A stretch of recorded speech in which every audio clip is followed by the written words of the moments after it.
Good afternoon, good evening, everyone. Welcome to today's session of Truly Foundation with your host, Oliver Blue. And as always, as we continue to move towards the culmination of this project that we're on, whereby we are using the spiritual book called A Course in Miracles as a resource for us to spend, well, it's going to be more like a year and almost 2 years, but the goal was to spend an entire year going through the workbook lessons in the Course in Miracles, which there are 365 lessons, one lesson created for every day of the year. And we started with the purpose of understanding that our goal was to go through this process of transformation, renewing our minds, realizing that the mind in the state that we started was not functioning as the mind of God or the mind of Christ, and that it was our goal was to bring some discipline to our minds, to train our minds to think along the thoughts and only along the thoughts that God provides. And so each one of these 365 lessons provides a thought of God or a thought of reality that we used for our focus for today, for each day. And as we got into this project, some of the lessons were so in depth and needed additional excavating that we spent multiple days on several of the lessons. That's why we are on day 380, something like that. We got almost 400 days into this. And we've been on this journey since January 10th, 2022. And today is February the 15th, 2023. So you can see we've gone past the 365 days and we still have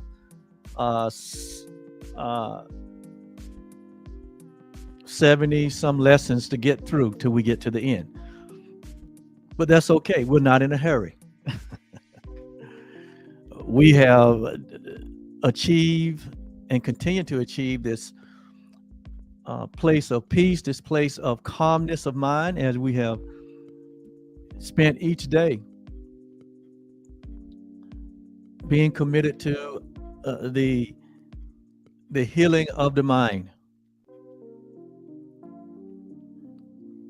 and bringing the mind back into its original state of being, which is peace. And the journey has been so transforming if you've been around for any length of time. And if you're just dropping in and this is your first time, you have come into a safe space. You have come into a place where even if you just listen to the one lesson, the way truth is designed, the way love is designed, is that love and truth is everywhere present. And all of it is everywhere present. God is everywhere present. And the only thing that matters is the now moment. And in each and every now moment, it is filled with the fullness of God. It's filled with the fullness of truth. It's filled with the fullness of our reality. So even just listening to one message contains all messages.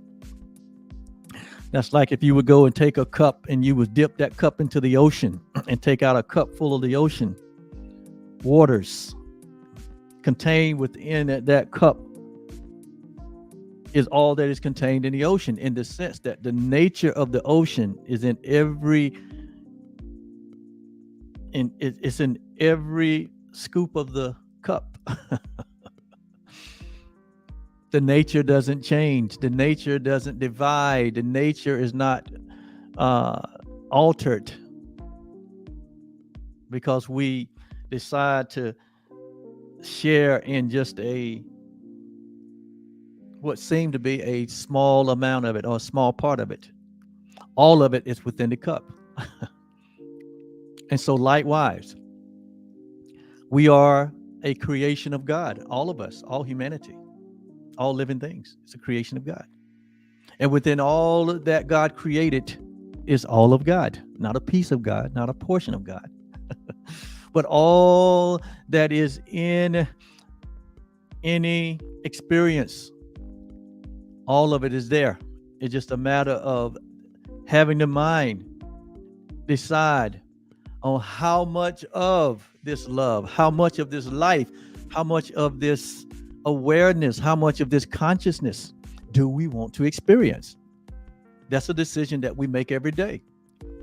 We make a decision every day on how much we decide to experience all that we are.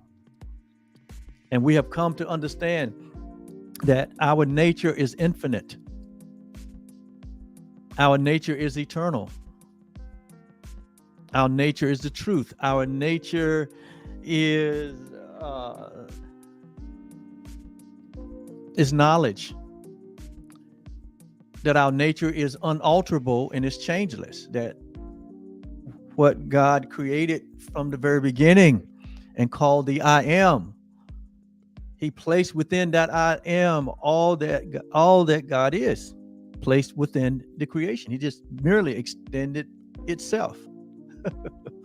Just like the ocean extends itself to the shores, but then it recedes back into the ocean. The sunbeams and the sun rays, they extend themselves from the core of the sun as though they're separate or individual pieces or portions. But you always notice that the sun rays, they rescind back into the core of the sun. Likewise, that which God created, which was His very own self, has somehow been able to place that creation in the mind or in the remembrance of these bodily expressions temporarily for a purpose and a usefulness. And then once that expression has fulfilled its purpose, it recedes back. The life that is in it recedes back into the source, which is God.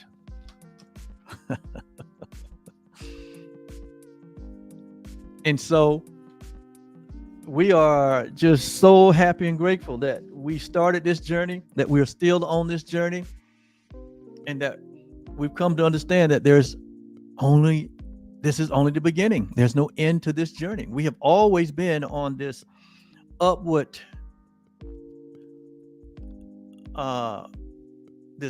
spiraling, becoming aware of who we are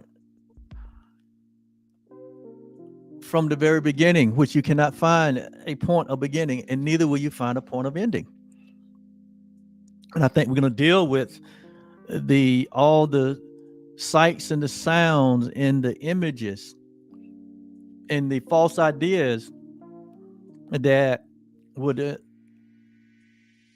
rob us of this reality, to get us to believe in such things as death and separation and pain and sickness and disease and sin and guilt and judgment and all of the temptations that come to us to rob us of this grand experience, this temporary experience of being able to fully express the nature of who we are, which is love, which is God.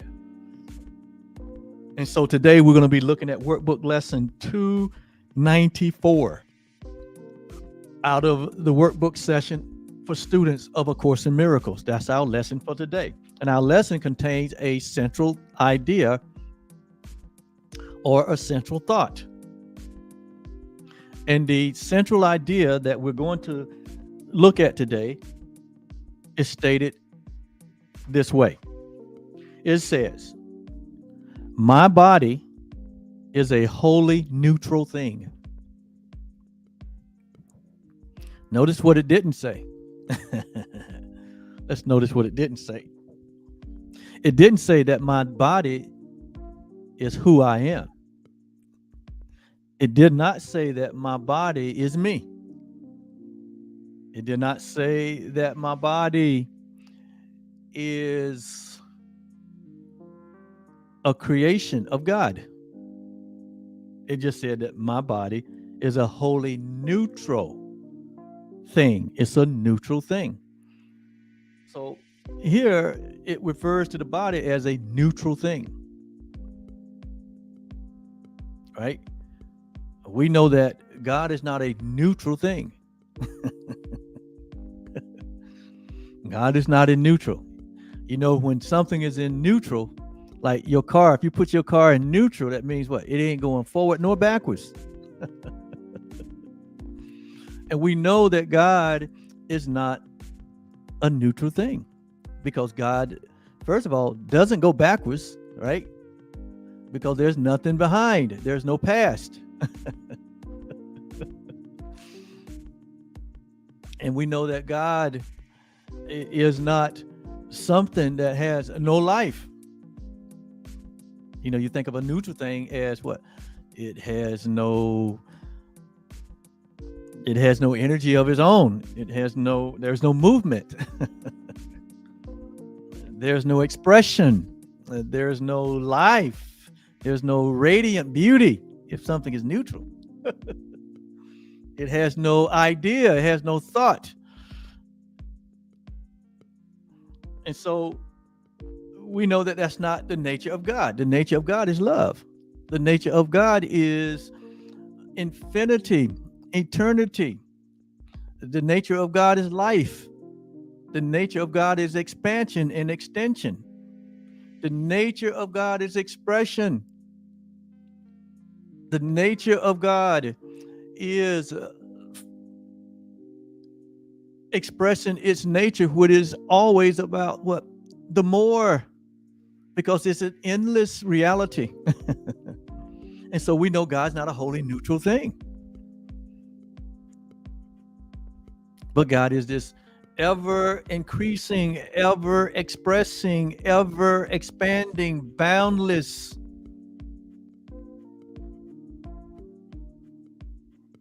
awareness of consciousness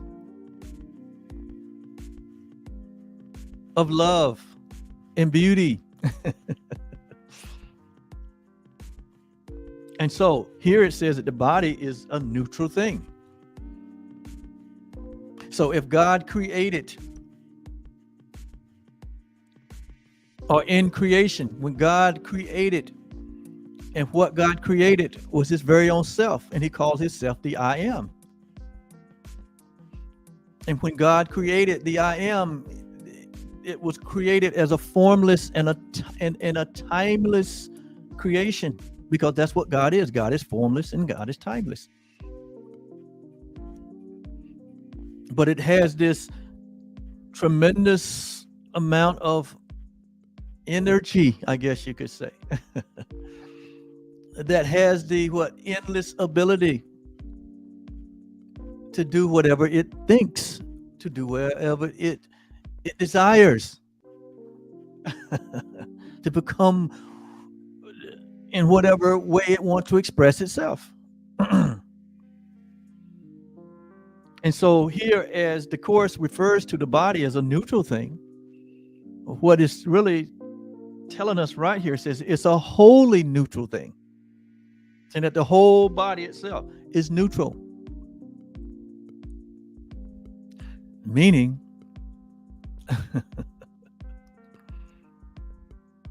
it doesn't get its reality from that which is not neutral. But God is not neutral.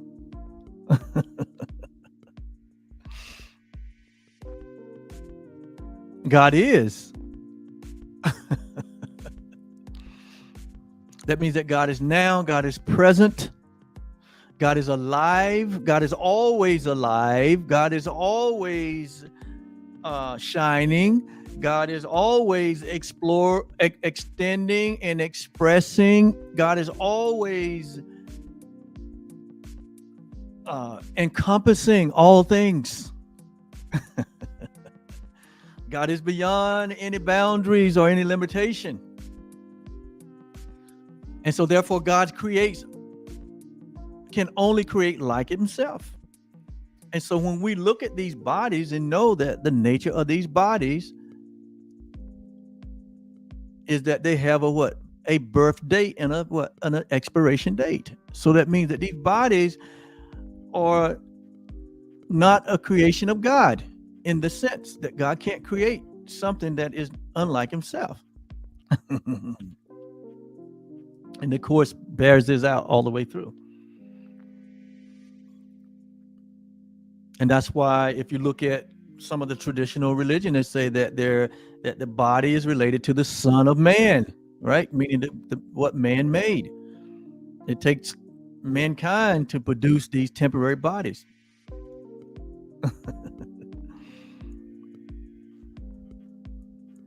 It takes mankind. And so these bodies are made. They're not created. They're made from, like the creation story said, they're made from the dust of the earth. They're made from something else. They're not made from God. They're made from something else. Because God doesn't make anything. God is a creator. And a creator only creates like himself. In other words, God takes from his very own self and extends himself. So everything that God creates is like God, just like God. And humanity is God's highest creation. In fact, humanity is God's only creation. So where did the body come from? Where did it come? How did this come about? Well, if you haven't been around 300 something days like we have, and we've talked about this, we don't have time to go through all of that, but you can just look around and use your own thought process and come to understand that if God is eternal, if God is infinite, if God is life, if God is unchanging and unalterable, if God is love, if God has no beginning or no end, and there's no opposite to God, then we could conclude that what? God don't create temporary things. That would have to come from a mind that is operating from a place of temporary, from a place of separation, from a place of limit. None of these are attributes of the eternal Father that we know God to be. And so the human creation in the making of these bodies would have to be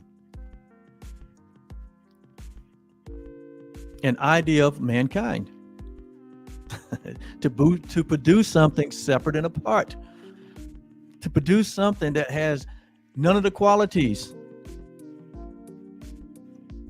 of that which God is. God doesn't create something that is as needy as a body. God don't create anything that is as temporary, as short-lived as a body. That breaks down and decays, and all of the other things that happen to the bodies, and the limitation of the body. So that would have to be an idea of humanity, and that is the rightful conclusion. That's why when Jesus showed up, he said he's the Son of Man and the Son of God. Well, he was saying that, hey, there's a part of me that humanity made, and there's a part of me that God created. And then he talks about, that God is spirit. God is timeless and formless. God is the source of all living things. But then he said that I'm also the son of man, right? In other words, I had the nature of man. He said, but I am the nature of God. And then we learned that, you would have to have the nature of God to know God. Just like you have to have the nature of man to know man. And then we have been told that we have the mind of Christ. We have the nature of God. In other words, we are the I am of God. We are the reality of our true invisible self. It is what is being expressed, or what can be expressed through these physical bodies. That the bodies was made as an attack on God, and to communicate death, and to communicate separation, and communicate all the opposite things of what God is. And we see that the bodies are used in this world, and has been used all throughout the history, to misrepresent the reality that God is love, and God is life, and that in God there is no darkness, there is no unloving acts that comes from the nature of God. But these are coming from the nature of man, a man that has fallen asleep and dreaming of separation, dreaming that he's this personal self, dreaming that he's this individuated self, and has separated himself from God. That's where that comes from.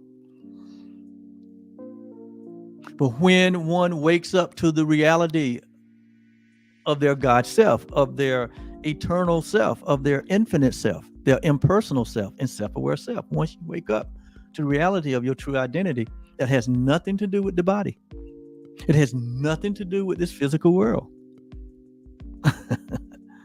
But it has to do with God's original creation, and it has to do with God's original purpose.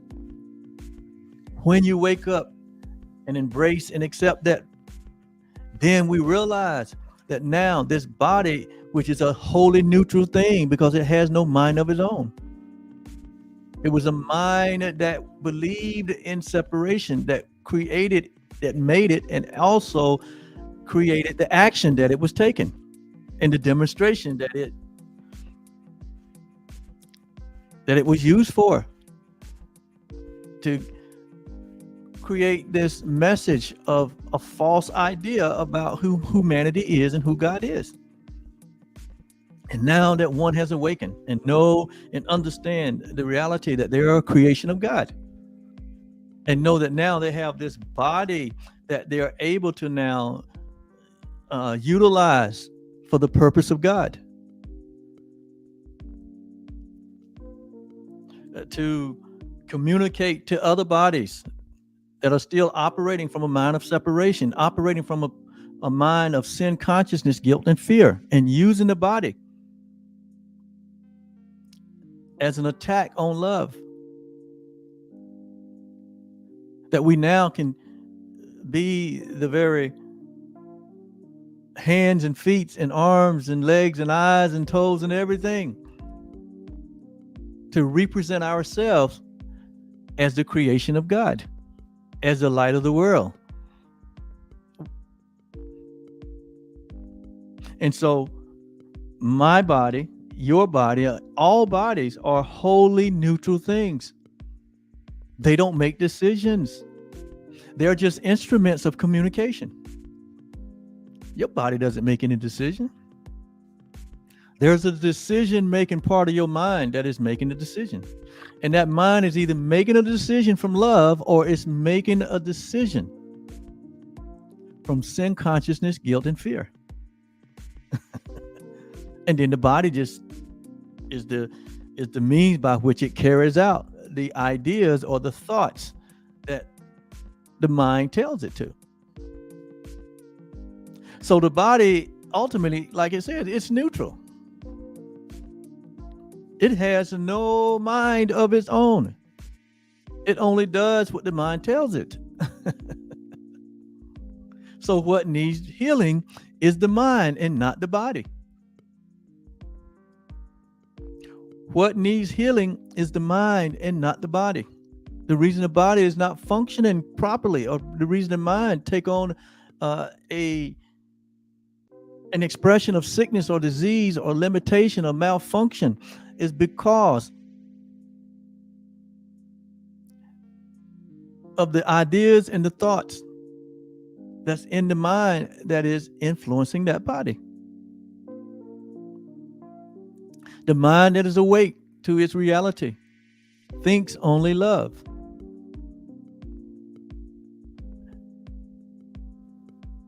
Acts in ways that are only loving.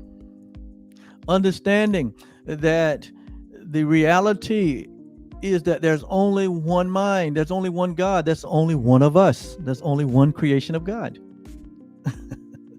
And that these bodies are merely false appearances, that there's a multiplicity when God only created the one. And we have used the word Christ in this study to indicate that one that God created. So Christ in this section, Christ in our study, in our learning, represent just the one. That all things have been reconciled back unto God in Christ, or in the oneness that God created us. That is a general explanation. As much more could be said, but I don't think it's necessary. The Course says it best in the preface part of the book, when it says this is the entirety of the message of A Course in Miracles. And it says it this way: that which is real cannot be threatened. That means that what God created can't be changed or altered or threatened. And what God created is his very self, and it has his very nature. That's why I say that in reality, who we are infinite, we are impersonal, meaning we're not these multiple persons, but we're only the one self, and that we are self-aware. In other words, we have an awareness or consciousness of our nature, of our oneness. That's what it means when the Course says that which is real or reality cannot be threatened, can't be changed. So who we are can't be changed. What God created, we can't alter it. We can only fantasize of altering it. We can only dream of altering it. We can only hallucinate about being something other than what God created, but we can't change it. And that's what you see played out on the stage of this world. And then it says that which is unreal does not exist. So here, at the core of this reality is that there is a difference between that which is real and that which is not. And we have to know the difference. If we don't know the difference, if you don't know the difference between reality and unreality, then you will get caught up into this world of perception, the world of illusion. And you would think of yourself as something that is totally antithetical to your true identity.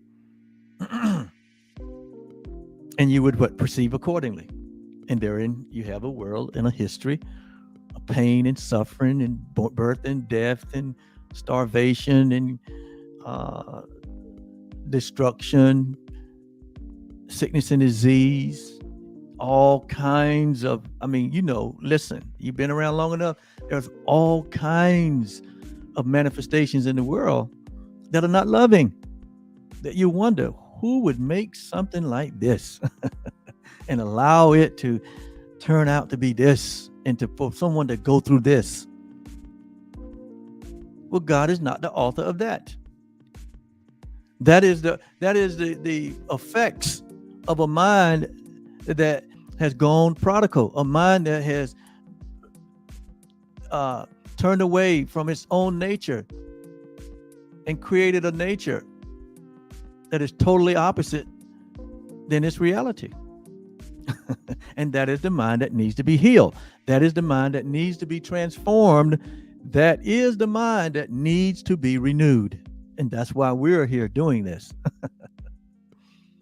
And when you recognize the deception, when you recognize the bamboozlement, I guess that's a new word I just made up, that we all have been affected by. But greater still, when you recognize your ability to make a decision, to wake up from that nightmare and to actually embrace it, your original identity for yourself, and to see that you're not this body, but that you are God's creation and you remain as God created you. That's a glorious day. That's a glorious moment. And that now you have a real, true purpose, that you have the purposes of God, the will of God. You're now a part of that. That your life has deep meaning and good purpose. And that meaning is that you are as God is, and that as God is, so are you in this world right now, in this present moment. And that it is the will of God that all humanity come to this awareness, come to this awakening, come to this new birth, I guess you might say. And when you realize that you're now here now to help in the process of bringing all of God's creation into an awakened state, all the sons into glory, like the way the Bible puts it, all the creation of God to come into glory, that all humanity will come into the knowledge of the truth, into the knowing of the self. That's what we're here for. That's the purpose that we're here for. But while we're here for that, God said, guess what? All the things that you used to run after, I'll add them to you. God said that in this awareness of pure presence, he said, guess what? He said, there's fullness of joy and pleasures forevermore. That means even now, as you do the work of God, as we affirm the will of God is so in the earth, he said, we can be pleasurable. We can enjoy. We can do the work in joy and in happiness and have a sense of fulfillment and contentment.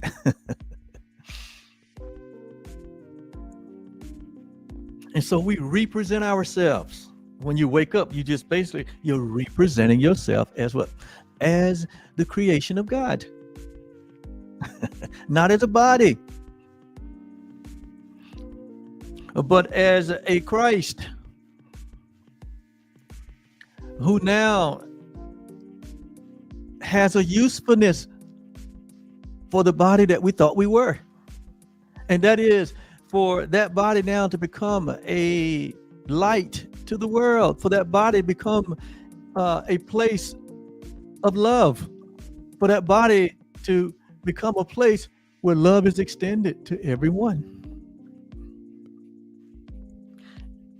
And so the body is a wholly neutral thing. Now, that same body that used to be the expression of hate and anger and fear and sin consciousness and guilt and terror and sickness and disease can now become, and now is, because it has a usefulness, a healthy, serviceable instrument, a communication device to communicate to other bodies that into other minds that think they are a body. to communicate to them the reality of their true identity as one with God in all humanity. And so the body is a whole, it is a wholly neutral thing.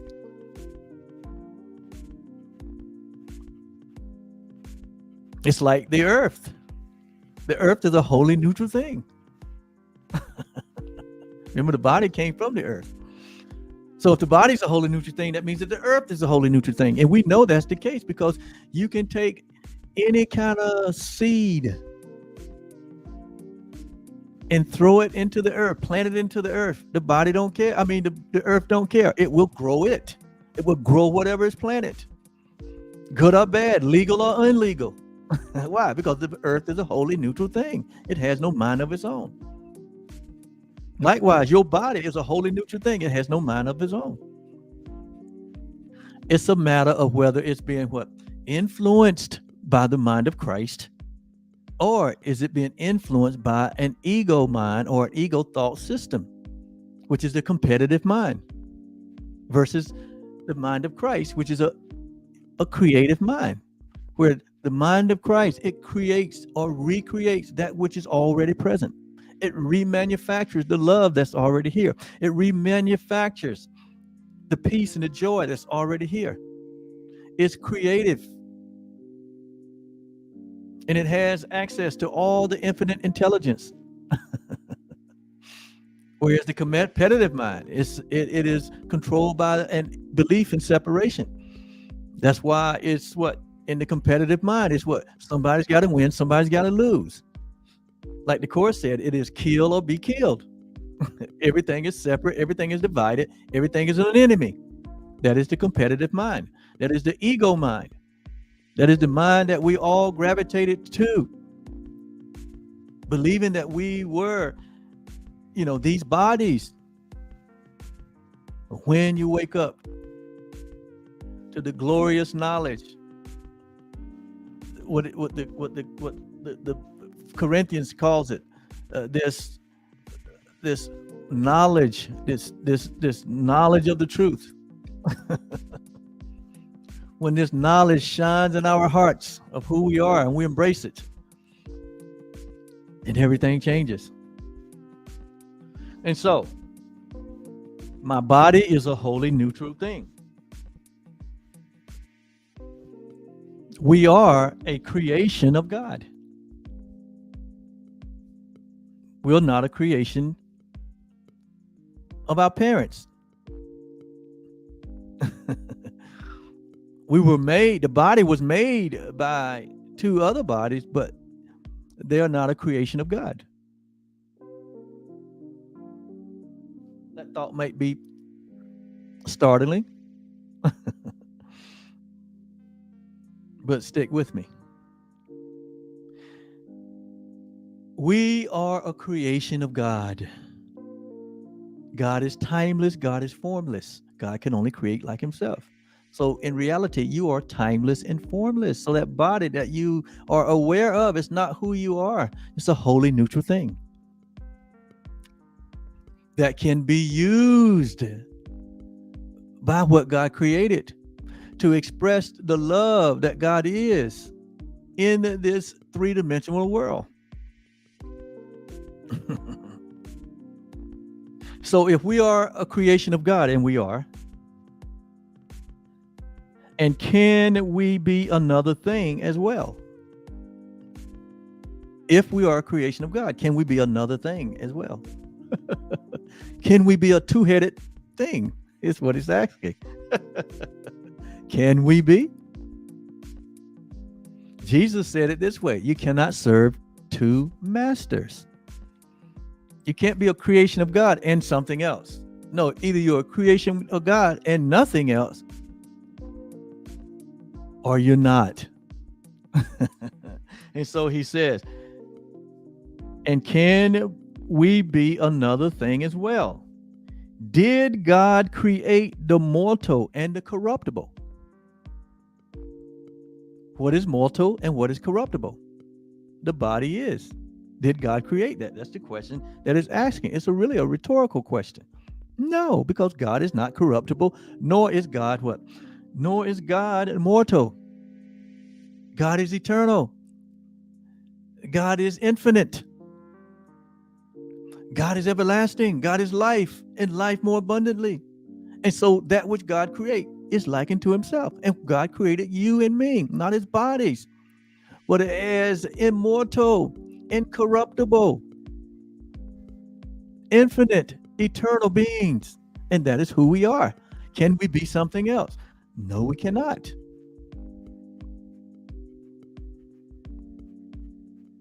Not in reality. In unreality, we can play with the idea. That's why it says that which is not real does not exist. It says, what use has God what God created, which is his very own self, which is the I am, which is who we are in truth. It says, so what use has God's beloved creation? We are God's beloved creation. What use do we have for what must die? What use can we get out of that which must die, which is the mortal and the corruptible? What use can we get from the body? This is the question being asked. Since we are a creation of God, since we are infinite and eternal, what use can the infinite and eternal, what use can the impersonal and the self-aware, what use can the unchangeable and the uncorruptible and the immortal, what use can it have with that which must die? And yet a neutral thing does not see death. So here it's saying that the body really, it doesn't see death. It just gets to the end of its usefulness and it's laid aside, and we call it death. And we call it death. In reality, it was never alive. It was a wholly neutral thing. It was a tool that was being used. It was a device for our use in the use of that which is alive. See, only that which is alive can create movement. Only that which is alive can create momentum. Only that which is alive can sustain itself. And so he says, what use has God's beloved creation for what must die? And yet a neutral thing does not see death. So what we bawl and squall about and call it death, because the body is now laid aside because it has come to the end of its usefulness. Here the course said it's not real death, but we have, created this idea of death. This is a man-made idea. It's not a God idea.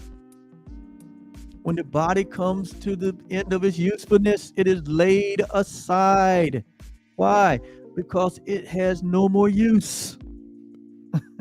It's not the person. It's not that loving person. That loving person still exists just as much and even more so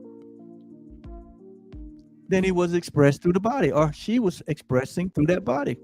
They're still present. That love is not an individuated love. True love is not an individuated love, assigned to one individual expressed self. But love is the love in its nature. It's what we all share. We share in the one love. We share in that one love. It hasn't gone anywhere. Out of all the billions of bodies that have come and gone, what still remains is love. What still remains is love and the nature of love. The bodies were only temporary expressions.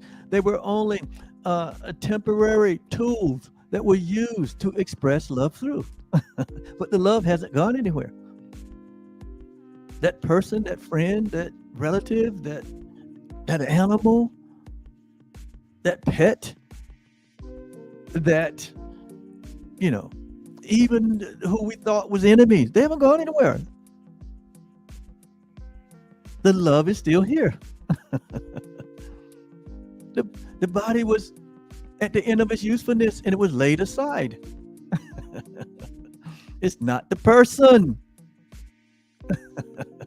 You notice the body has no life. It has no energy at all when it's finished its usefulness. But the life hasn't gone anywhere. The love has not gone anywhere. The joy and the peace and the laughter that it brought to you, it has not gone anywhere. What you are experiencing is all in your mind.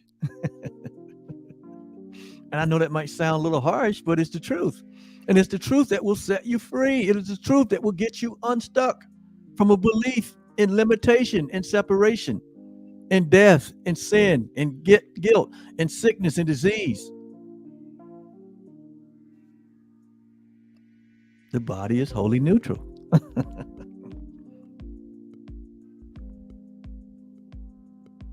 And so it says, and yet a neutral thing does not die, for thoughts of fear are not invested there. Well, why would you invest a thought of fear?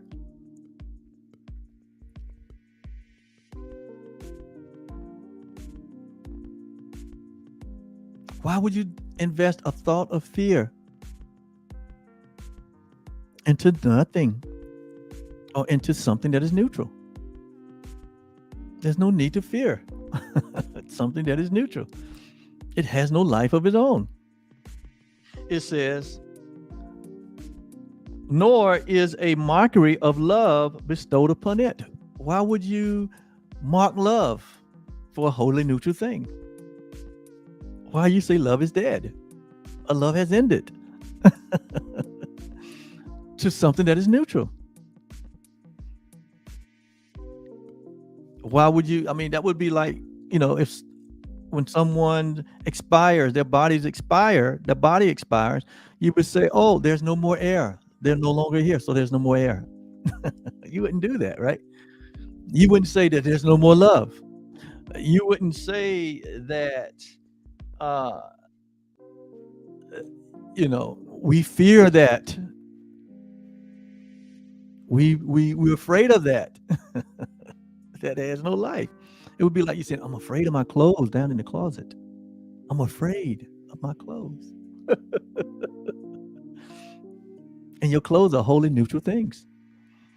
They have no life of them themselves. They only come alive when you step in them. But when you're not in them, they're wholly neutral things. They're not good. They're not bad. They're temporary, just like the body is temporary.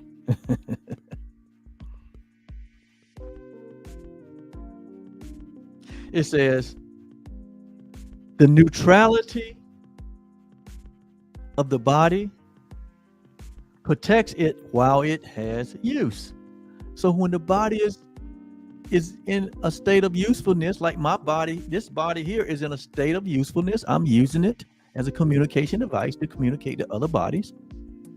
But I'm not the body, and what I'm communicating is not to other bodies. I'm communicating to your mind. I'm communicating to you, the real you. You're not hearing me with these things here. You're not seeing me with these things there. In reality, there is a level of communication here that is taking place on a level so much grander than these bodies. Your understanding is not in the body. Your understanding is in the mind. Your understanding is in the mind. Your thoughts are not in the body. Your thoughts are in the mind. Your feelings and your emotions, they're not in the body. They are in the mind. The body will just reflect what's in the mind. So the body has no mind of its own, as we think it does, because we think that an urge, we think that a desire is coming from the body. No, there's no urges or desires in the body. It just shows up in the body in different ways, but actually it's in the mind. When we see something that we like and it causes a reaction in us physically, it ain't coming from the body. That reaction is coming from our perception in the mind, and it's translated into the body by different sensations, different feelings. It is just emotions, meaning energy in motion. The energy that comes from your mind initiates emotion in the body. It's called action. And then our action determines what we experience, the results that we get in life. It's just that simple. And when we understand that this is the way things work, that in the reality, the identification is not the body, but the body is an expression of what the identification is. Who are you expressing? What are you expressing? Or is your life expressing love? Or is your life expressing hatred, inequality, division, holding grudges, grievances, holding on to the past? What is your life communicating? We're always communicating something. But our goal here is to bring everyone to an awareness that they are love and that they're the only teacher love, because this is who they are. And that the mind that we operated through and in, through ignorance, through conditioning, through programming, we can let that go immediately and begin to operate from a place of love. Because this is who we really are, from a place of happiness and joy and peace, a place of creativity, because this is who we are. In reality, this is where our life is. This is what we've been looking for. We have this treasure in earthen vessels.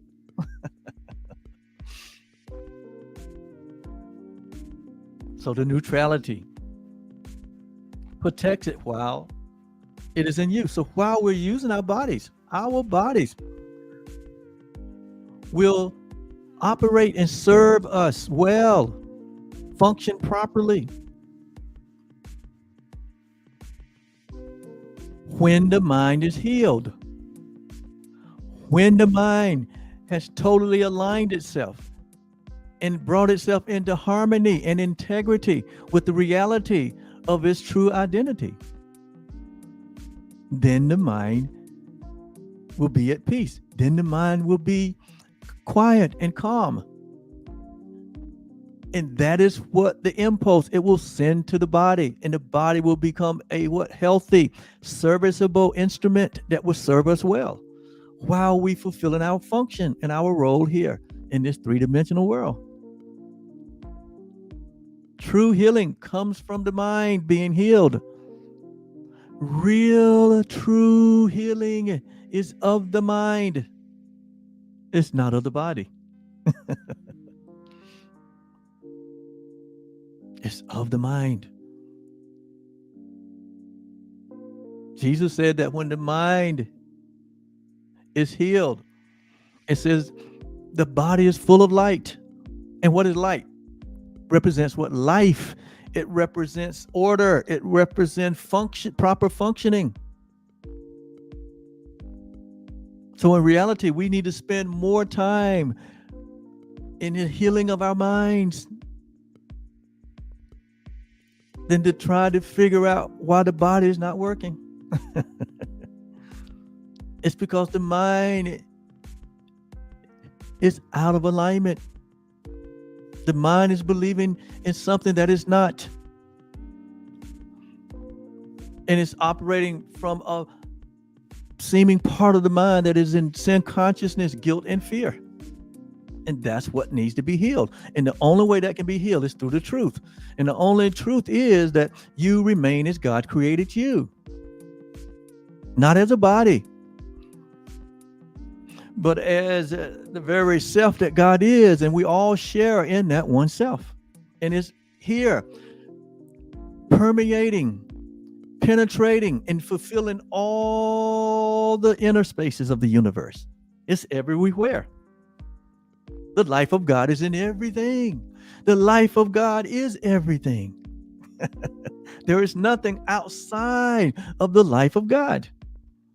It is the life of God that holds all things, all forms, and supports all things and hold it all in place to keep all of this from just completely falling apart. That is the source. But when we use it or misuse it for the purposes that are not of love, that are not of God, That's what brings on the suffering. But when it's used for the purposes of God, when it's used for the purposes of love and for the purposes of the awakening of humanity and bringing humanity into this awakened consciousness where we all understand that we're all one, that we're all brothers and sisters, that we're all of the same source, the same God, the same reality, and we all have the same purpose. Then we begin to see that expression, that reality in our own lives and in the communities and around the world, where there's no more need for war and fighting. There's no more need for stockpiling ammunition and guns, where there's no more needs to fencing up your surroundings. There's no more need for all the expenditure to hide behind some structure, to hide behind some organization, to hide behind some belief system in separation. Everyone now can come out because we all understand that we're all one and the same. That's why Jesus said there's only one law: to love God, meaning to love your true identity and to love your neighbor as yourself. Why? Because your neighbor is yourself.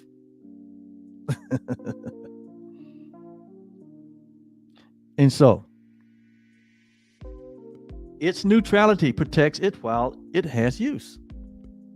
And afterwards, without a purpose, after the body has been used for the purposes that it can be used for, it says what?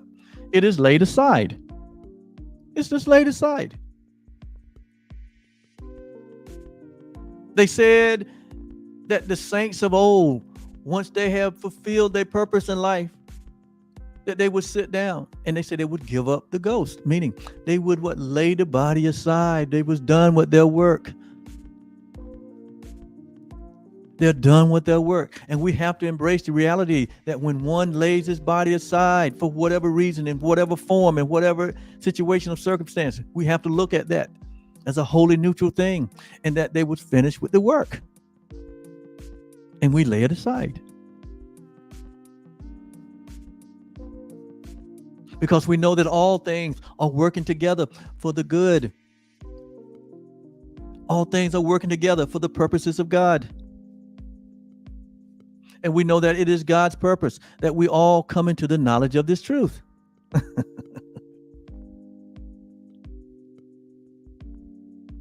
And afterwards, without a purpose, it is laid aside. We laid aside.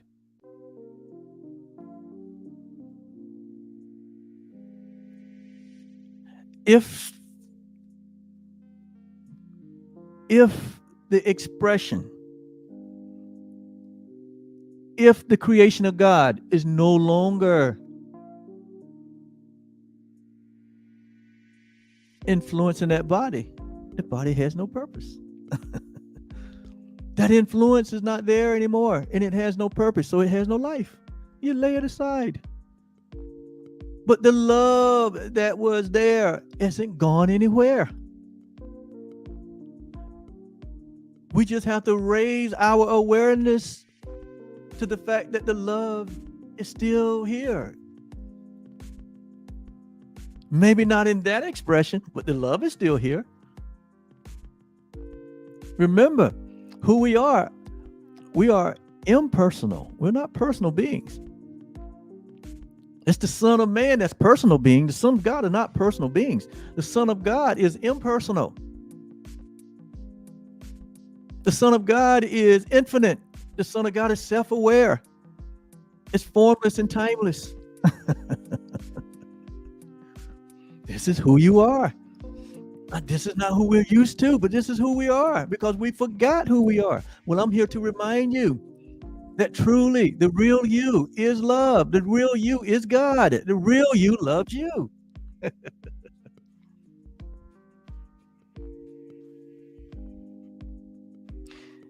It is not sick. It is not old, and it's not hurt. It is but functionless. it doesn't function anymore. It is unneeded and it's cast off or cast aside. And it's not death. Jesus proved to you. Jesus showed you himself that death is not real. When he laid aside his body and he reappeared. He showed you that the body is not real, but the love is real. He reappeared and showed himself to many in a way that no one can explain. And we don't need an explanation. All we need to know is what? That love is real. That death is not real. That's all we need to know. You'll come to understand it when you need to understand it. But at this point, all we need to know is that love is not real.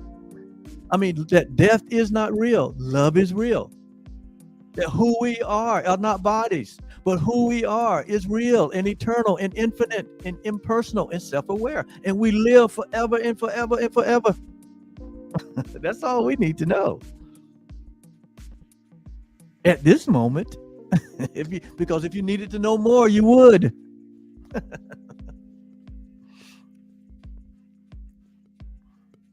All we need to know is right now, in this moment, we remain as God created us. And as God is, so are we in this world right now. So let us not see it more than this. We don't need to see it any more than this. Of service for a while, that the body is useful and of service for a while, and it is fit to serve, and to keep its usefulness while it can serve, right? The body will become a healthy, serviceable instrument when we realize this and we have our mind renewed to this. The body will straighten up and fly right. Now that we're not thinking from a place of fear and a place of sin consciousness and a place of guilt and a place of inequality, but now we're thinking with the mind of Christ, and we're thinking from a place of love only, a place of equality only, a place of oneness only, a place of the will of God only. And so the body now will serve us well.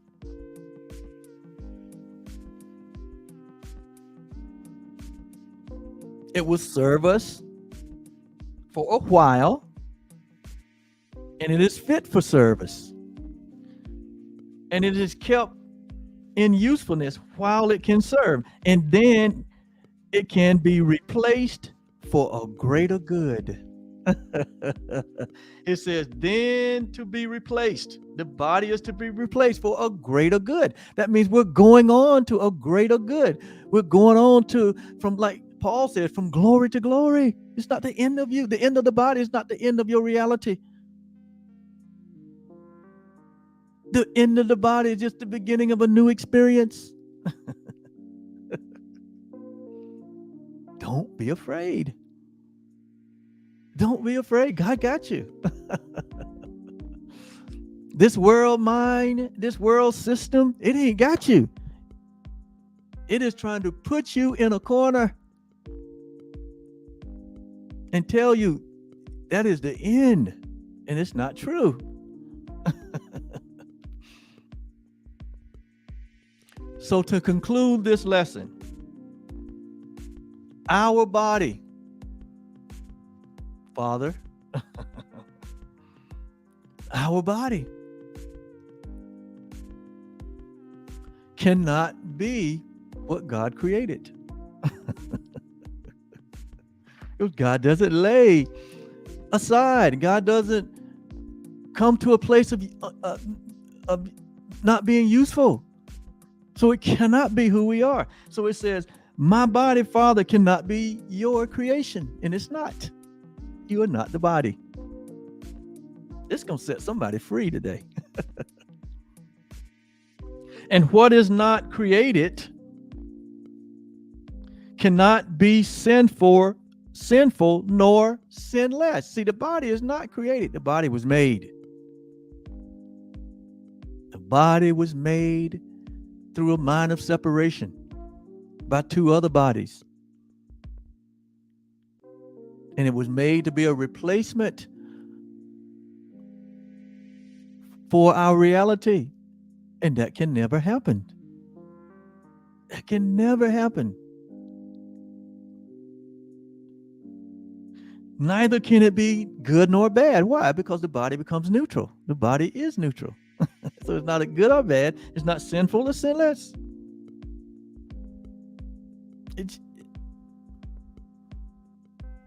It's wholly neutral.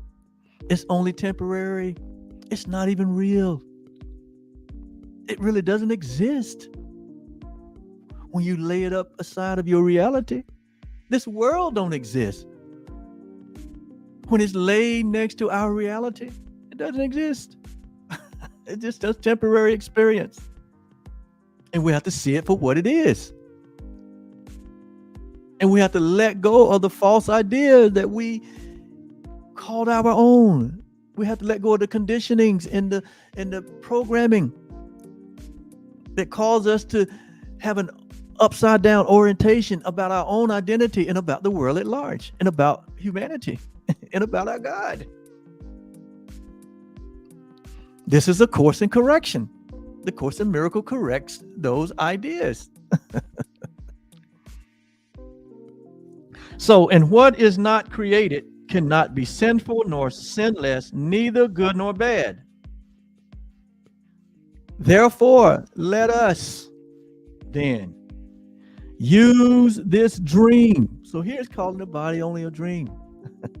Let us use this dream of appearing to be in bodies. He said, let us use this dream to help God's plan that we awaken from all the dreams that we have made. And we have made many. We have made many dreams that are contrary to reality, that are contrary to what is real. And so he said, we're going to take this dream of being in an individuated body, and we're going to awaken not only from this dream, but from all other dreams that we made. In other words, he said this whole world is the result of a mind that had gone dreaming of separation from its creator. And in reality, nothing has occurred. We remain as God created us. We remain where God created us. We all remain in the heart of God, where we have never left, only in dreams and imagination and vain imaginings and fantasies and hallucinations. But now that we are awake, love is present. Love is everywhere. Love is who we are. Love is what we extend. Love is what we share. Love is what we give.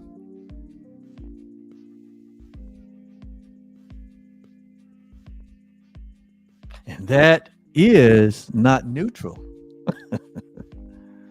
That is the oneness that we share. That is the oneness that we share. There is no past. There is no future. There's only the oneness. And that is all encompassing. God is everywhere present, and so are you.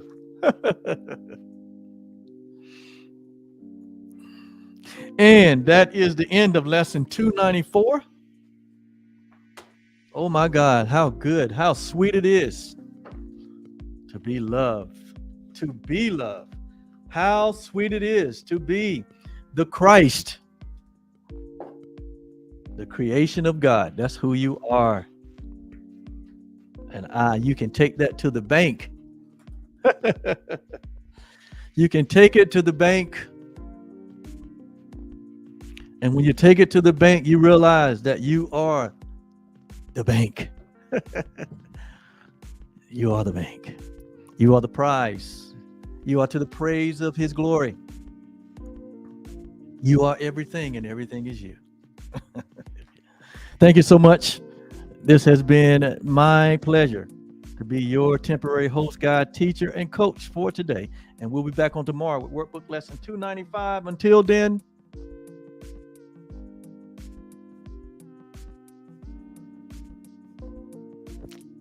love.